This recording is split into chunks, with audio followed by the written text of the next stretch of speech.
Okay, while everyone is filing in, I just wanted to invite you, first of all, to turn on your camera if you want. This is a community event, so we really love to see people's faces. Hello, hello.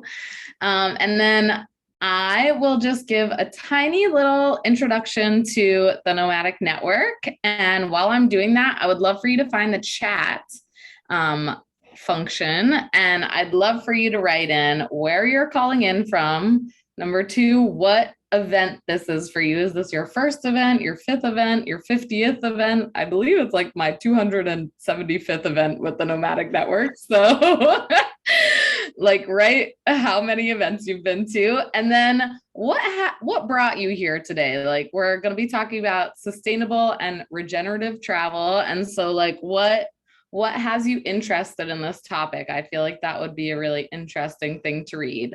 All right, I'm going to share my screen for a second and then pass it off to O'Shannon, who's already with us. So I'm so excited for her to speak today. All right, can everyone see? Yeah. Okay, wonderful. So my name is Erica, and I help Nomadic Matt run the Nomadic Network. This is the live community events arm of Nomadic Matt, and we started this way back in November of 2019, before the coronavirus. We put this together so that we could have all the people, the amazing people that read Nomadic Matt, and bring them together so that they could learn from each other, make friends with each other, and also learn from different resources we have to keep them traveling cheaper, better, longer, and more. So that was our whole intention with this. We launched in 22 different cities around the country and the world, and had over 40 events before the coronavirus shut us down, like everyone else doing live in-person events, and we had to pivot and change to these virtual events. And one of the best things to come out of this is we actually are able to reach people from all over the country and all over the world and bring them speakers and experts from all over the country and all over the world. So everyone, I'm sure, I can't see the chat right now, but I'm sure you're calling in from vastly different locations. And, you know, I'm on one side of the country in New York, O'Shannon is in California, and I'm sure you guys are all over. So this is just like a beautiful accident when it comes to virtual events. And I just wanted to highlight that. We do have a few things to keep in mind for this. Your camera will be on, but you will be muted throughout the presentation. Feel free to use the chat to connect, share your relevant experiences, ask questions, answer questions. Since we are a more intimate group, I would love for us to unmute ourselves at the end and ask questions. So if you have them that pop up throughout the presentation, feel free to type them in, and then I'll call on you at the end, and we'll have more of like a Q&A where you can actually ask O'Shannon your questions. I would love to remind you that the speakers, all of our speakers, including O'Shannon, are doing this out of the kindness of their heart and their passion for sharing their knowledge with you. So for that, we are very grateful, and we encourage you to connect with O'Shannon and Regenerative Travel, because they're awesome, and it's an incredible resource for you going forward, planning all your trips. And we are here to learn, satiate your wanderlust, and have fun. I would also love to invite you to check out Nomadic Matt Plus, which is our membership network, where you can find all of our replays, past and future, and also follow us on Instagram. All right, that's all I have for now. I'm going to stop sharing my screen and just share that O'Shannon was introduced to me through Carmela, who runs Nomadic Matt's nonprofit FLYTE. She is now on our board of directors, and we're so excited to have her here. She's super passionate about sustainable travel and regenerative travel, which is a mouthful. And she is just brimming with experience in this realm, and I could not have her come talk to us, because I feel like this is a really important topic, and I'm so excited with what she's going to share about today. So I'm going to mute myself and pass the mic to O'Shannon. Thank you so much for being here, and thank you everyone for coming to listen and learn. Thank you, Erica. And yes, hi everyone. It's great to meet you all virtually. Yeah, it's totally my pleasure to be here and talk to you about this. It's one of my favorite topics. It's something that I have really decided to dedicate my professional career to, and also really try and live and breathe it. And so it's so great to see so many of you here, because what I've found is, especially over the past year when so many of us have been grounded and thinking a lot about the way that we want to travel in the future, where we want to go to, what we want to see. I feel like I've talked to a lot of people as well about how they're kind of having new perspective around this and what travel really means to them and means to the places where they want to go. So that's what I'm going to talk a little bit about today. I'm trying to make this as kind of broad, and really the goal for me is to just stimulate your thinking.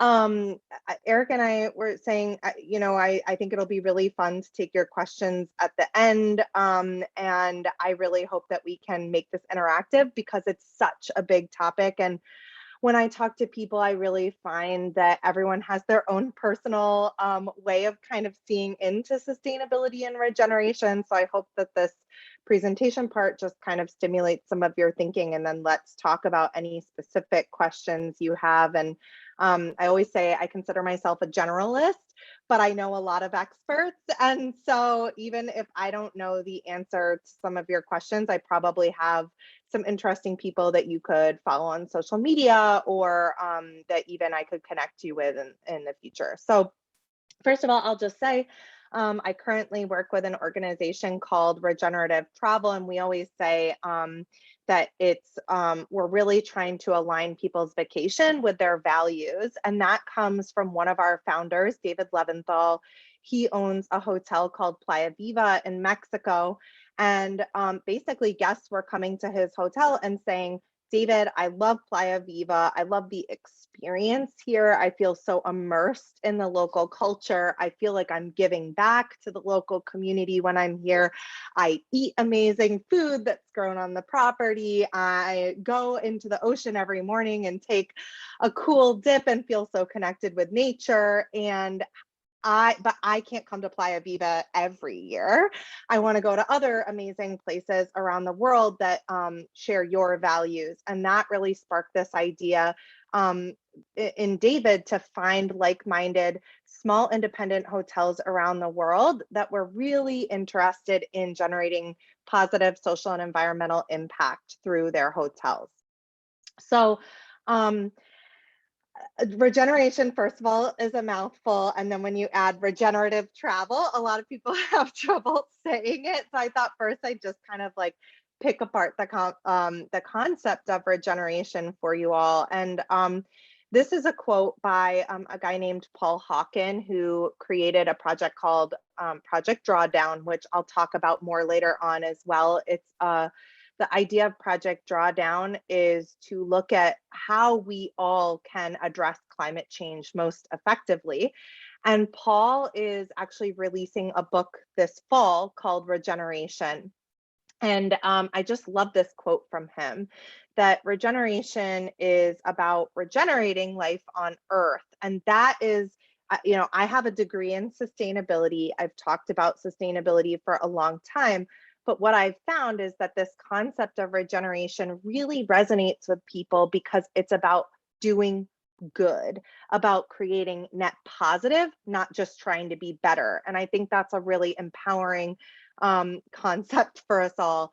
And then, we are just heavy with climate news right now. And, a lot of been reading a lot about climate anxiety and eco anxiety that people have. Again, I think there's a lot of pressure that we all feel to do something. Regeneration, I think, also can be a calling for all of us to come together as a community and to regenerate ourselves and our communities to be able to address these problems in the future. So I just really like the idea of positivity that regeneration can cultivate in people. I always like to show this graphic because I think it kind of puts all these concepts in perspective.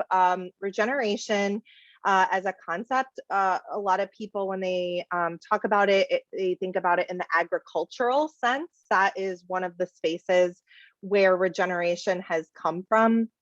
The idea that instead of when we farm, instead of just thinking about, okay, we need to produce these plants, and let's just, put stuff in and try and get plants out, of more thinking about the whole ecosystem.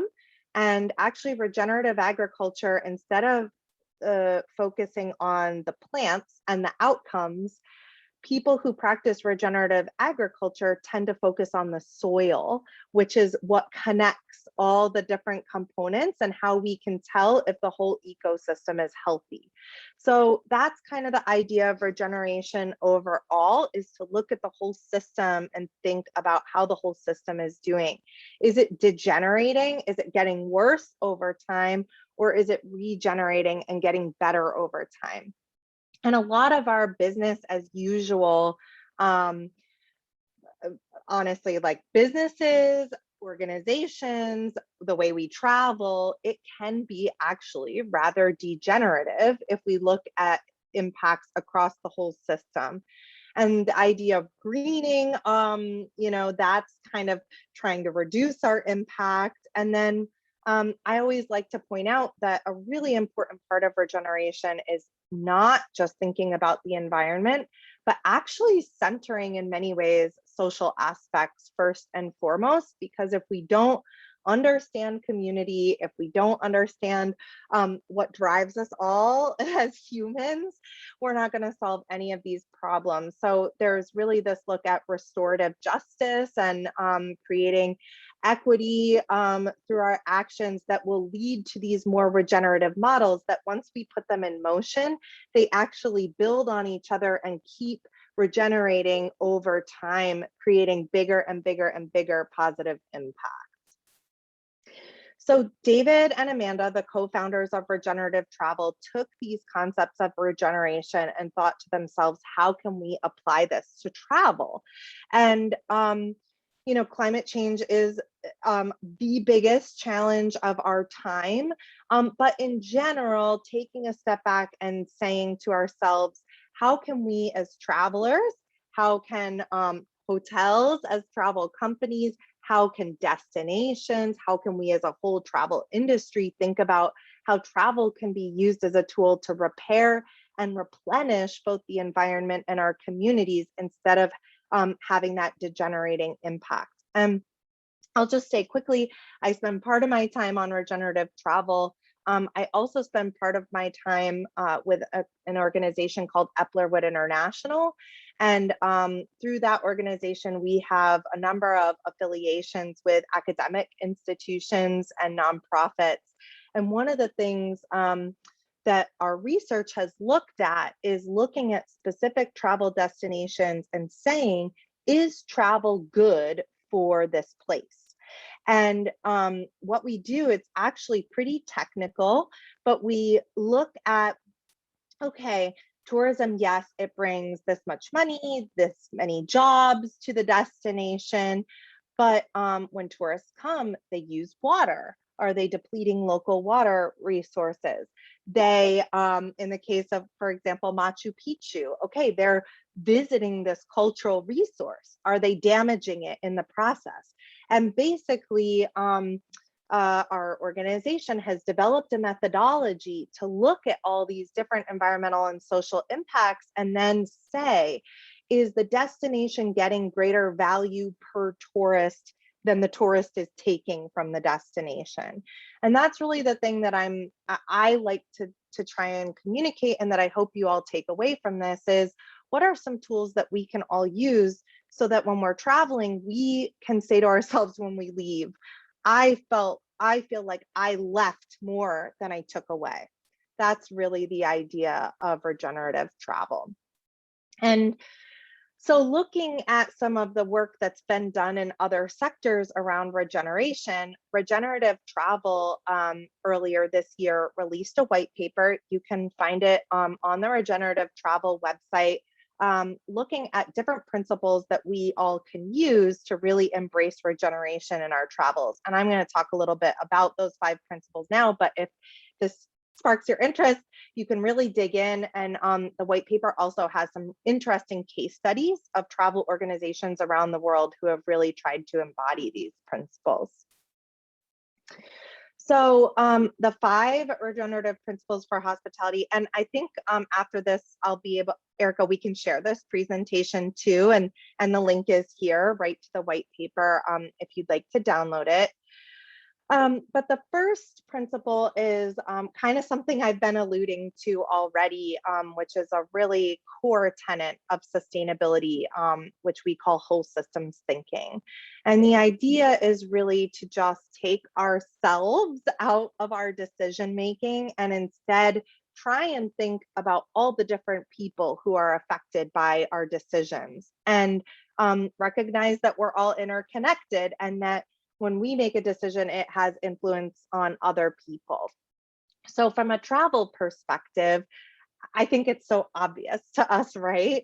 Like when you're traveling, you are immersing yourself in the destination. Hopefully, you're interacting with local people, you're enjoying the local culture. And I think just recognizing that that's not a monolith and there are many different communities within the community, and that there are many different kind of impacts that can unfold as you travel is just a type of thinking that I really hope that we can all embrace more, not just in travel, but in our lives in general.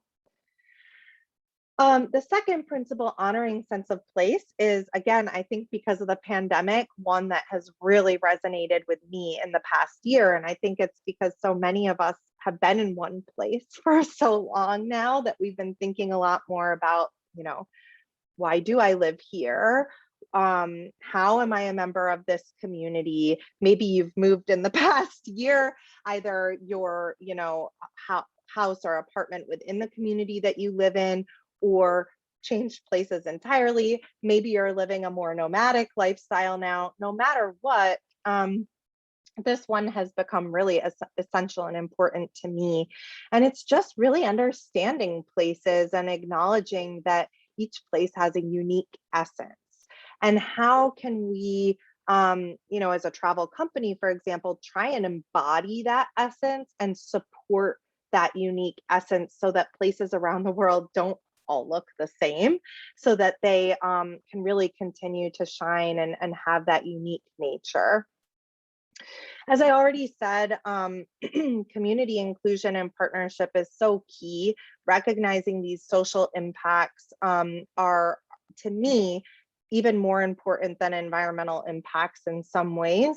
And so, again, looking at all of the people in a place and thinking about how we can help cultivate community inclusion and partnership through our travels.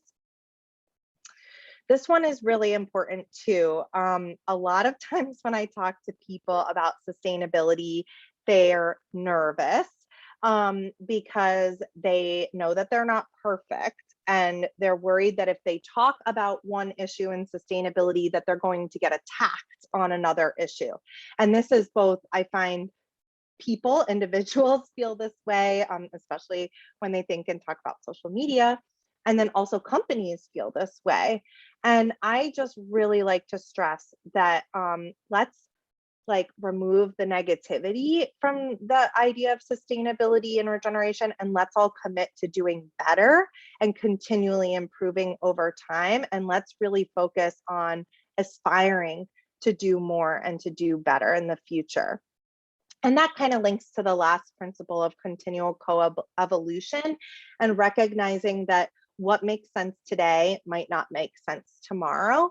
And if we really keep in touch with all the different elements that affect our decision making, and not just evolve ourselves, but co-evolve together, that is really a key to all of us evolving and aspiring toward that greater regeneration. Just quickly, our member hotels all commit to a set of standards, and I wanted to just quickly throw them up here because I think as travelers also, they link to those principles and they're good things for you to look at as you try and evaluate travel companies that you're going to book through. Honoring place already talked about providing real hospitality. That's one that I often get questions about. The idea is not just, is this just a room in a hotel, or are they really interested in, again, immersing people in the experience of what it is to be in that community? Are they inclusive and egalitarian? Are they operating responsibly and ethically? Do they respect local and global ecosystems? And then last, this one is really important for me because we can all work on our own sustainability and regeneration, but if we're not communicating that to other people, our impact is fairly limited. So we look for hotels who also are really interested in cultivating broader regeneration in their own communities and in the travel industry. Oh, 1 second. I moved all your faces for a second and now I can't click forward. 1 sec. Okay, there we go. I'm not going to get into this too much because, again, you can dig into this on the Regenerative Travel website. But what we have tried to create with Regenerative Travel is a community where hotels can come together, talk about these things, and be better. Another thing that I really believe in is all being held accountable for the things that we're saying. Greenwashing is a huge problem, not just in the travel industry, but more broadly. So be careful, check what people are saying. And at Regenerative Travel, we do this by requiring that our hotels actually collect data on 29 different metrics that are related to social and environmental impact. And if you're interested in digging into those, I could talk about them for hours. So reach out and I'm happy to go into like why we chose some of these metrics and what we're seeing from the hotels, but really dig in, ask questions. A lot of hotels are actually quite excited to talk about this sort of thing. Travel companies, same thing. Don't be afraid to ask questions and go beyond what you see on their website.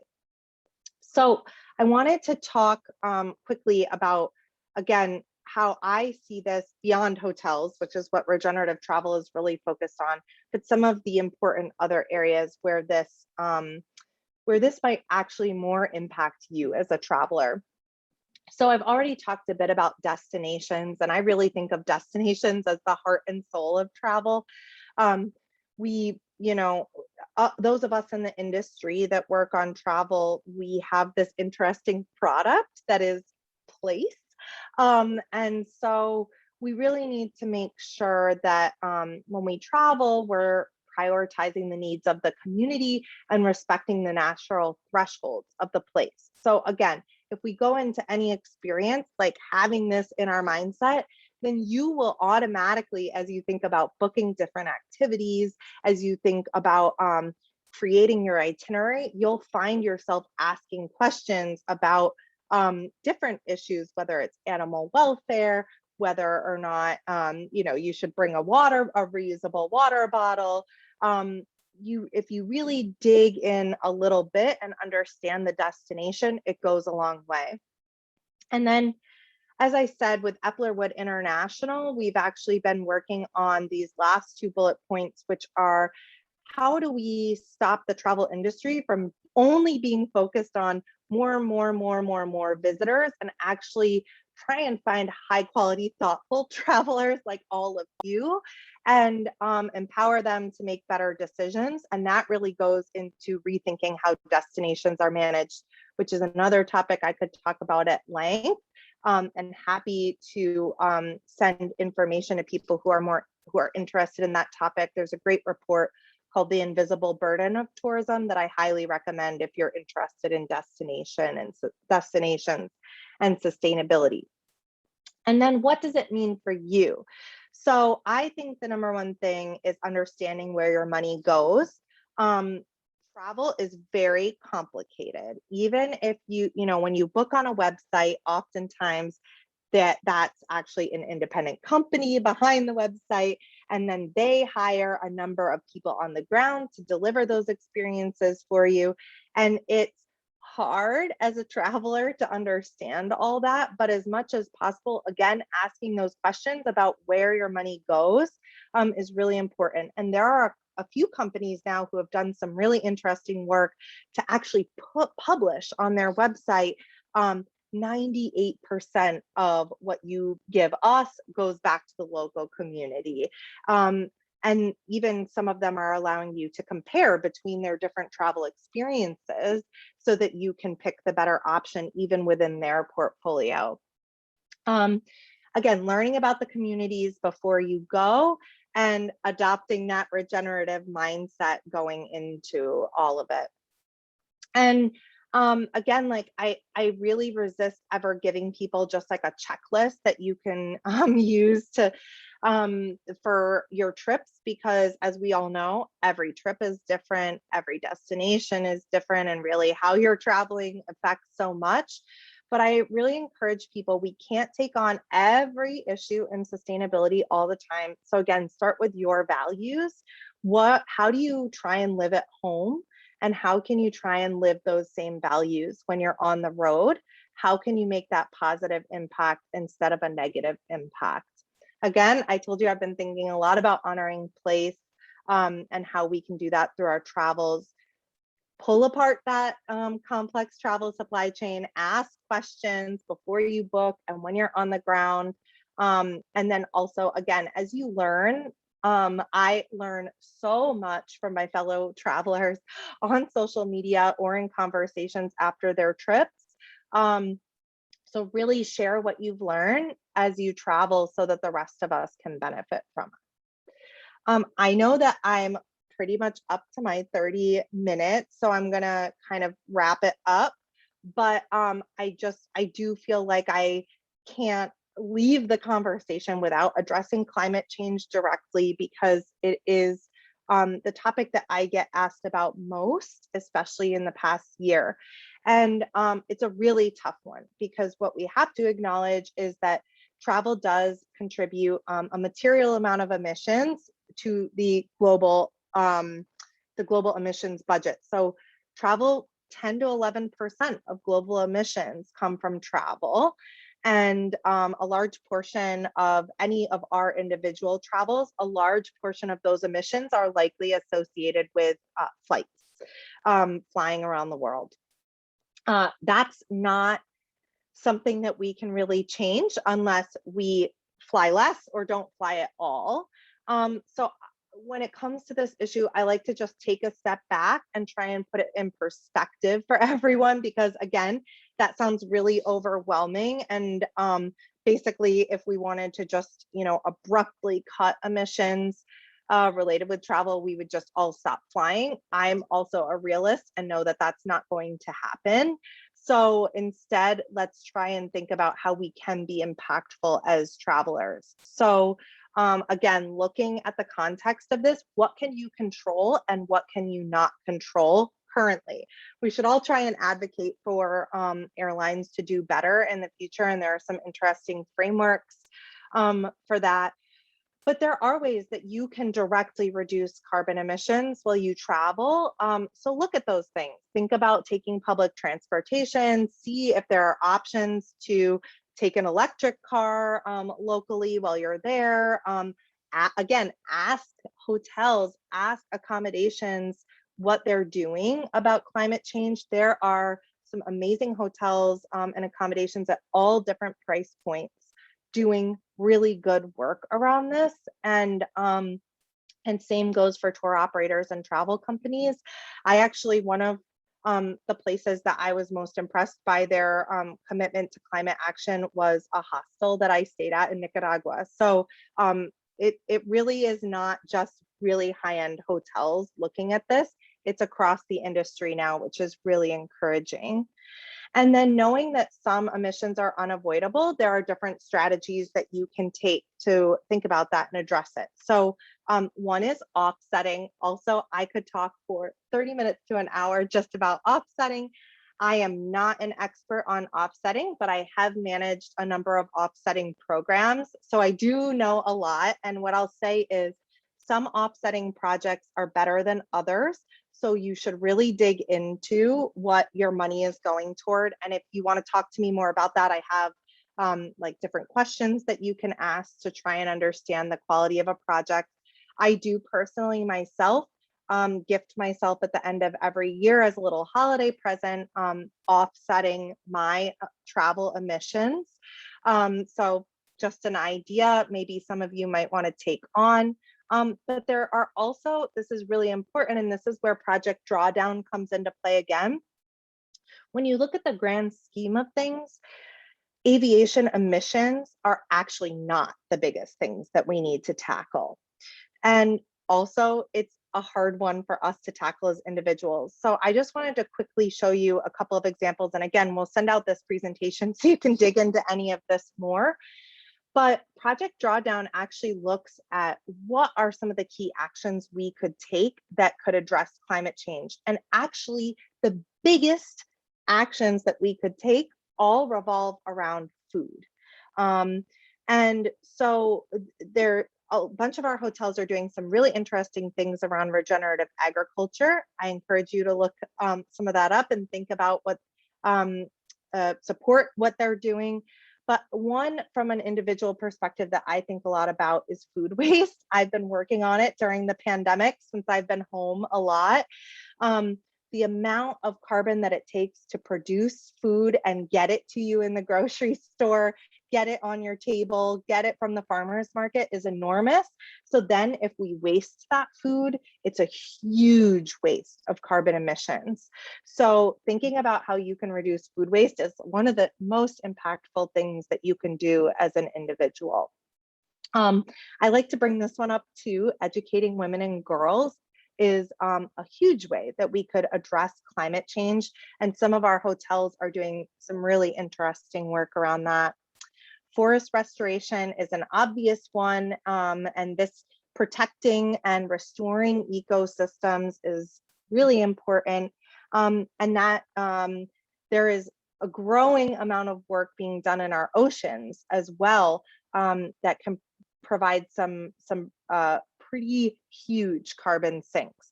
So I went through that quickly, but I just always like to bring that up because I know, again, climate can feel very disempowering, especially from a travel perspective. And I like to just give you some tools to think about it a little bit differently. So that's that. I think Erica is going to share all my contact information with you all, but I'm always happy to chat over social media, over email, or now for the rest of the event. And yeah, I'm interested to hear what you all think. Wow. Oh, Shannon, that was incredible. A lot of information. Definitely a lot of a lot to information. absorb. Yes, an emoji clap for you. Oh, very important information. We have a few questions that popped in, but if you guys have anything, feel free to, I know especially the climate change section was like super shortened. So if you have questions or want her to just speak more on a certain subject, just feel free to ask. We did have a question about what you said the good read was. Was that The Invisible Burden of Tourism? Is that the book that you recommended? Yeah, it's actually not even a full book. It's I think it's like a 10-page document that's very well designed and easy to read. It was actually released by the Travel Foundation, which is a nonprofit out of the UK that I really like, and I can drop the link into the chat. But yeah, check it out. Okay. I'm taking notes. And then also you were talking about how how some of the websites now have comparisons like, 98% of the money spent here goes to the local community. Do you know what websites do that? Yeah. I'm like always trying not to promote certain brands over others because again, I feel like everyone has their strengths and weaknesses, right? But the first company that did this that I know of is called G Adventures, and they called it the Ripple Effect. And they assign a Ripple score to all of their trips. So you can go and check it out. Also, one of the hotels in our collection called Fogo Island Inn, that's in Canada, they have developed a concept they've called economic nutrition, but it's basically the same thing, but theirs looks like a food label. So they say, okay, here's the food label of your trip. 50% of this cost goes to paying our people.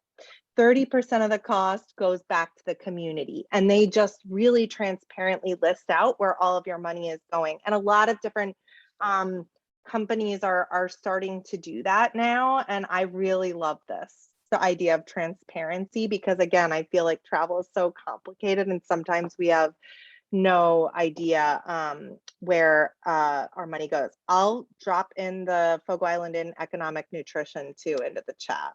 Okay, perfect. Wow. I hope that that's something that a lot of companies start taking on. That's such a good idea. I know, and outside of travel too, like I love the idea of if we start to go to a store and buy a shirt or something, we could look at the label and really understand, oh, this is why this t-shirt is more expensive than this one because they're paying people better or because it's made with more sustainable materials. So yeah, I'm really interested in this concept. More intentional spending and not as much of a race to the bottom. I love that. Okay, Kate had another question. What are some ways to affect air travel advocates? Yeah, so I will say on this issue, I have really been inspired by many young people in the climate movement who have really tried to hold international leaders accountable, but also airlines accountable. And so this is it. With climate overall, I find so for so long as somebody who studied climate, I felt like it was never being centered in political conversations or really being focused on by governments enough. And I've been really inspired by young people's advocacy here. So yeah, do a little online search about what people are advocating for. But there are also, like I said, some international frameworks. I can, if you're, again, if you want to get really nerdy, I can help you get really nerdy. But basically, there is a scheme that is rolling out. It's unfortunately been a bit delayed is not the right word, softened the requirements because of COVID. But essentially what it was going to do was actually hold airports and airlines accountable for their emissions and really force them to work on cleaner fuels. So a couple of airlines have announced their investment in biofuels. It's still a pretty small percentage of jet fuel right now, but it's a space where it could really change the industry moving forward. There's some work on electric planes that's very interesting for short haul travel. But I think some of the most interesting work has been done in Europe, actually over the past year or so, where some countries, France is one, have said for short haul travel, you can't fly. You have to take a train or drive if the distance is, short enough. And I think that this is something we all can do, and something that I have really realized during the pandemic is, I would fly, especially for work, to places that weren't that far away so that I could get there in one day, do a meeting, and fly back the next day. I was flying also sometimes pretty far across the world for a 2-day meeting. So it's really just being more conscientious about this kind of travel and how we can deprioritize flying if we don't really need to fly. And of course, Zoom and all of these digital tools we have now have really helped us in this regard too, so that we can cut back. But it's no substitute for travel. I definitely recognize that. So it's just trying to make those decisions about flying in a smarter way, I think. Yeah. Okay, I love that. Since we're on the topic, and I totally forgot to let people unmute themselves. Kate, do you want to ask your question about offsetting? You can unmute yourself. There we are. I have so many questions. I'm so sorry. I don't mean to hog the questions, but I have lots. But so the question about offsetting is just, I don't get offsetting. It's like, why would I not just make a donation to an eco organization that I would why? I don't understand it. And it doesn't really do anything. It doesn't stop the, it doesn't stop the emissions. It just supports something good. Yeah, Kate, thanks for asking. Thanks for asking this question, because I think it's a question we all should ask ourselves. Yeah, so without getting into too much, I will just give a little briefing on carbon offsetting, which is that a lot of the carbon offsetting scheme was set up so that companies and governments could be held responsible for their carbon emissions. And I am pro that idea, because I think currently in our pricing structures, so let's just take plane tickets as an example, like when the airlines come up with the price of a ticket, they're not taking into account the negative impact on the environment or people that those emissions have. So it's not priced considering the price to us all that climate change has.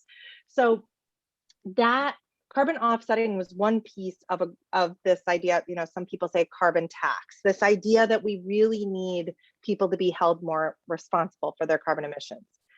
Kate is 100% correct in saying that offsetting doesn't offset the impact that you're having. It's that you're still having impact. We can't just like go to bed at night and say, oh, great, I paid for this offset, and so I don't have to worry about anything.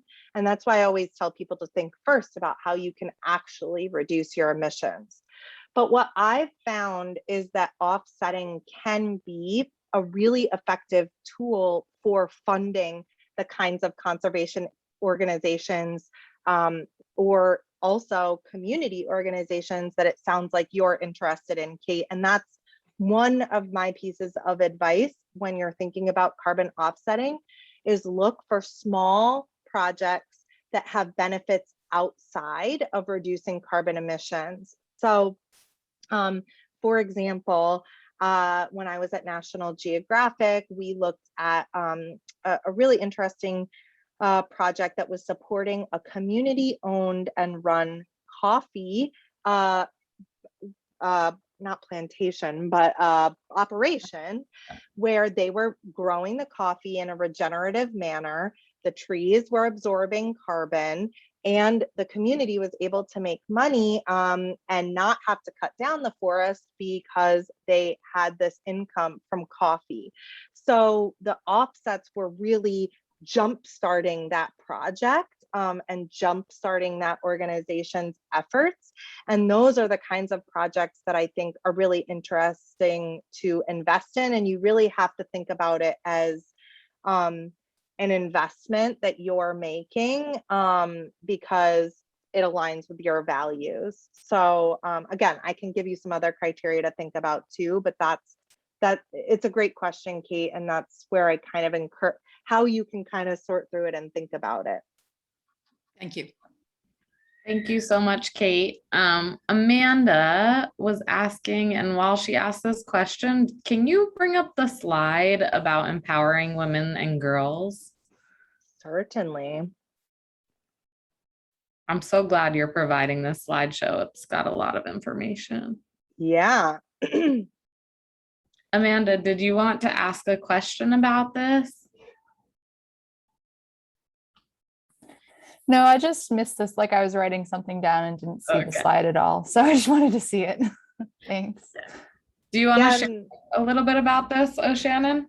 Yeah, because I really love this one, and I think this is a great example of how we cannot disconnect environment from community and social impacts. And I'm sure, you know, many of you have heard about some of these things, but maybe you haven't thought about how it affects climate change. But educating women and girls is, you know, women tend to make a lot of decisions in the home. And so allowing them to have this access to education can really change community structure and how these decisions are made. Also providing healthcare to women and girls is another one. We don't have that on here, but it's another one that really can help address climate change impacts. And just to give an example, you know, cooking, you know, or heating homes. If there is not a sustainable source of heating or cooking in homes, you know, deforestation happens many times in rural communities. But helping to provide some of these basic services to women can help women make better decisions about how they run their home, and also the types of things that they might prioritize in their communities. And Project Drawdown has actually there's a TED Talk by one of the scientists from Project Drawdown. I'll find it right now after I stop sharing and put it in the chat. It's really fascinating, but on this topic, I highly recommend it. I'm like Googling this TED Talk. That's awesome. Yeah, and it makes so much sense that all of these things are not only contributing to climate change, but can make a positive or negative impact on it. And it's not just like, you know, one thing, it's so many things. Like, who would think that just by like supporting the education of women, you'd be helping the environment. So it's a really great perspective you're bringing us. Subira, am I saying that right? I see Subira has a question. Yeah, would you like to unmute yourself? You can go ahead. Yeah, sure, I can ask. Okay. So my question was, if I am traveling on a smaller budget and I can't afford to stay in like a very nice eco resort or something, like what are ways that I can still support sustainable tourism projects? Yeah, this is a big one for me because I think for too long, sustainability in travel has been seen as something very exclusive, and I do not believe that should or needs to be the case. And so some of these questions that I've encouraged you to ask about where your money is going to, how the company is spending the money, and just asking about their environmental practices, or if they have any programs where they engage or give back to the local community. Those are things that I think we should, we can ask any company, no matter their size or price point. And like I said, I often find that locally run, locally owned companies tend to just be more invested in the local community. They tend to hire local people, and they tend to be more willing to answer some of these questions that you have. So I guess my biggest piece of advice is to just like take a little bit of time to be a nag and ask some questions. Again, before you book, or once you're in destination, if you're kind of planning what you're going to do on the ground, ask local people like who locally does guides this site that I want to go to. What's your favorite local restaurant? Ask local people, because I really think it's easy, and sometimes it ends up being an even better deal because you get away from some of the tourist traps and can really take advantage of what local people are actually owning, operating, and trying to get more people to support. I agree. And also, we actually had a really awesome talk on this and how your dollars can benefit the local communities. So it's Nikki Padilla Rivera did it. So I'm just going to drop the link right now. That is Nikki's talk. And so you can go ahead and look, and she talks all about if you're traveling solo and what questions to ask. And even if you want to use your points and go stay with a bigger hotel, like which ones are better than others, since it's something more cumulative than it is like black and white. All right. So Ami has a question. Ami, would you like to unmute yourself?